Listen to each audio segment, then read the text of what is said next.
आज भारत विश्व मित्र के रूप में अपनी जगह बना पाया है। पूरा विश्व भारत में अपना मित्र खोज रहा है। पूरा विश्व भारत की मित्रता को अनुभव कर रहा है और उसका मूल कारण है हमारे जो संस्कार है, वेद से विवेकानंद तक जो हमने पाया है। सबका साथ सबका विकास का मंत्र आज विश्व को हमें साथ लाने में जोड़ रहा है। आदरणीय अध्यक्ष जी, ये सदन से विदाई लेना एक बहुत ही भावुक पल है। परिवार भी अगर पुराना घर छोड़कर के नए घर जाता है तो बहुत सारी यादें कुछ पल के लिए उसको झकझोर देती है। और हम जब ये सदन को छोड़ के जा रहे हैं तो हमारा मन मस्तिष्क भी उन भावनाओं से भरा हुआ है, अनेक यादों से भरा हुआ है। खट्टे मीठे अनुभव भी रहे हैं, नोकझोंक भी रही है, कभी संघर्ष का माहौल भी रहा है और कभी इसी सदन में उत्सव और उमंग का माहौल भी रहा है। ये सारी स्मृतियां हमारे साथ हम सबकी साझी स्मृतियां हैं। ये हम सबकी साझी विरासत है और इसलिए इसका गौरव भी हम सबका साझा है।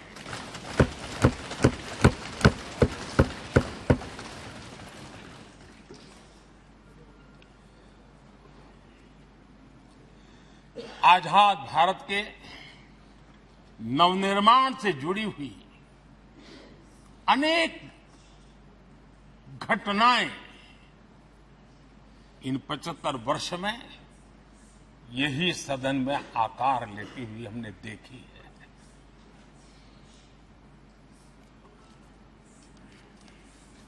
आज हम जब इस सदन को छोड़ करके नए सदन की ओर प्रस्थान करने वाले हैं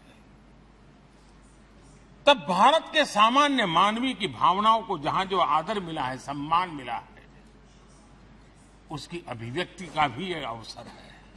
और इसलिए आदरणीय अध्यक्ष जी, मैं पहली बार जब संसद का सदस्य बना और पहली बार एक सांसद के रूप में इस भवन में मैंने प्रवेश किया तो सहज रूप से मैंने इस संसद भवन के दौर पक्ति पर अपना शीश झुका करके इस लोकतंत्र के मंदिर को श्रद्धा भाव से नमन करते हुए मैंने पैर रखा था। वो पल मेरे लिए भावनाओं से भरी हुई थी। मैं कल्पना नहीं कर सकता था, लेकिन भारत के लोकतंत्र की ताकत है, भारत के सामान्य मानवीय की लोकतंत्र के प्रति श्रद्धा का प्रतिबिंब है कि रेलवे प्लेटफॉर्म पर गुजारा करने वाला एक गरीब परिवार का बच्चा पार्लियामेंट पहुंच गया।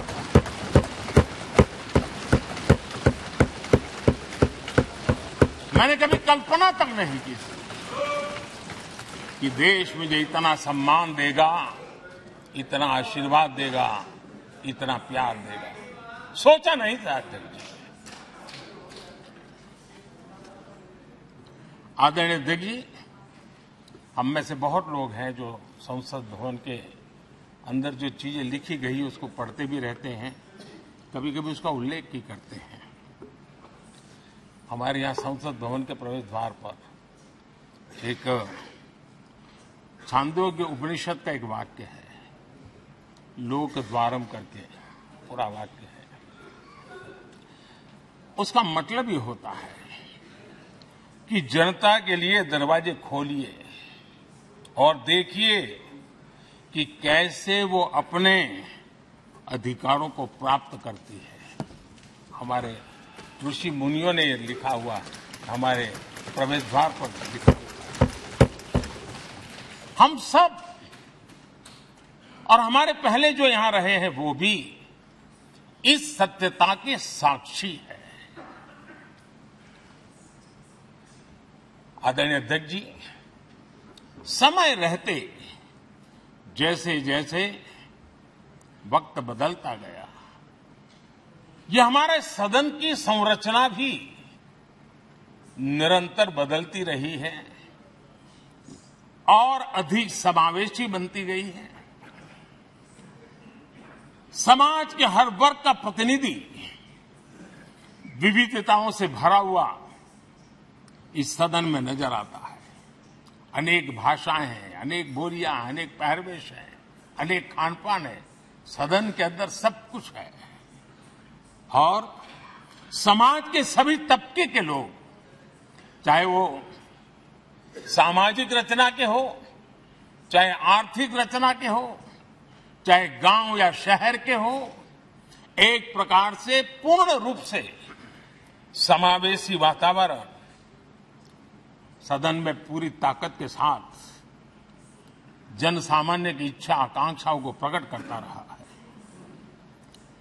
दलित हो, पीड़ित हो, आदिवासी हो, पिछड़े हो, महिलाएं हो, हर एक का धीरे धीरे धीरे योगदान बढ़ता चला गया है। आदरणीय अध्यक्ष जी, प्रारंभ में महिलाओं की सदस्य संख्या कम थी, लेकिन धीरे धीरे माताओं बहनों ने भी इस सदन की गरिमा को बढ़ाया है। इस सदन के गरिमा में बहुत बड़ा बदलाव लाने में उनका योगदान रहा है।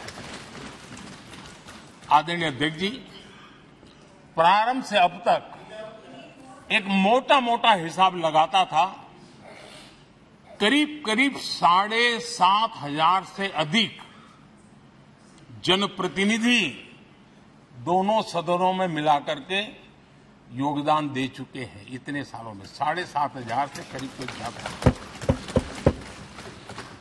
इस कालखंड में करीब 600 महिला सांसदों ने भी इस सदन की गरिमा को बढ़ाया है, दोनों सदन की।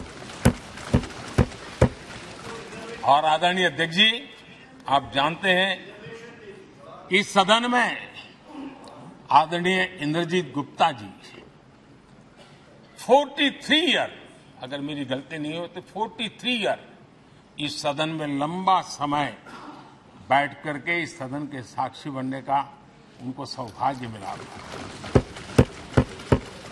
और यही सदन है आदरणीय अध्यक्ष जी जहां शकीकुर रहमान जी 93 की एज में भी सदन में अपना योगदान देते रहे, जबकि उनकी उम्र 93। और आदरणीय अध्यक्ष जी, ये भारत के लोकतंत्र की ताकत है कि 25 साल की उम्र की चंद्रमणि मुर्मू इस सदन की सदस्य बनी थी। सिर्फ 25 साल की उम्र की, सबसे छोटी उम्र की सदस्य बनी थी। आदरणीय अध्यक्ष महोदय, वाद विवाद, कटाक्ष, ये सब कुछ हम सबने अनुभव किया है, हम सबने इनिशिएट भी किया है, कोई बात नहीं रही है। लेकिन उसके बावजूद भी शायद जो परिवार भाव हम लोगों के बीच में रहा है, हमारे पहले की पीढ़ियों में भी रहा है, जो लोग प्रचार माध्यमों से हमारे यहां का रूप देखते हैं और बाहर निकलते ही हमारा जो अपनापन होता है, परिवार भाव होता है, वो एक अलग ही ऊंचाई पर ले जाता है। और ये भी इस सदन की ताकत है, एक परिवार भाव। और उसके साथ साथ हम कभी कड़वाहट पाल करके नहीं जाते हैं। हम उसी प्यार से सदन छोड़ने के कई वर्षों के बाद भी मिल जाए तो भी उस प्यार को कभी भूलते नहीं है, उस स्नेह भरे याद दिनों को भूलते नहीं है। वो मैं अनुभव कर सकता हूं। आदरणीय अध्यक्ष जी, हमारे पहले भी और वर्तमान भी हमने कई बार देखा है कि अनेक संकटों के बावजूद भी, अनेक असुविधाओं के बावजूद भी सांसद सदन में आए हैं और उन्होंने शारीरिक पीड़ा भी असह्य हो तो भी सदन में एक सांसद के रूप में, जनप्रतिनिधि के रूप में अपना कर्तव्य निभाया है। ऐसी अनेक घटनाएं आज हमारे सामने हैं। गंभीर गंभीर बीमारियों के बावजूद भी कोई व्हीलचेयर में आना पड़ा, किसी को डॉक्टरों को बाहर खड़े रख करके अंदर आना पड़ता, लेकिन सभी सांसदों ने कभी न कभी इस प्रकार से अपनी भूमिका निभाई। कोरोना काल हमारे सामने उदाहरण है। हर परिवार में रहता था कहीं बाहर जाए तो मौत को बुलावा न दे दे, उसके बावजूद भी हमारे माननीय सांसद दोनों सदन में कोरोना काल के इस संकट की घड़ी में भी सदन में आए, अपना कर्तव्य निभाया। हमने राष्ट्र का काम रुकने नहीं दिया। आवश्यकता पड़ी, डिस्टेंस रखना भी था और बार बार टेस्टिंग भी करना पड़ता था। सदन में आते थे लेकिन मास्क पहनना पड़ता था। बैठने की रचना भी अलग अलग की, समय भी बदले गए। हर चीज के साथ राष्ट्र का काम रुकना नहीं चाहिए, इस भाव से सभी सदस्यों ने इस सदन को अपने कर्तव्य का महत्वपूर्ण अंग माना, संसद को चलाए रखा।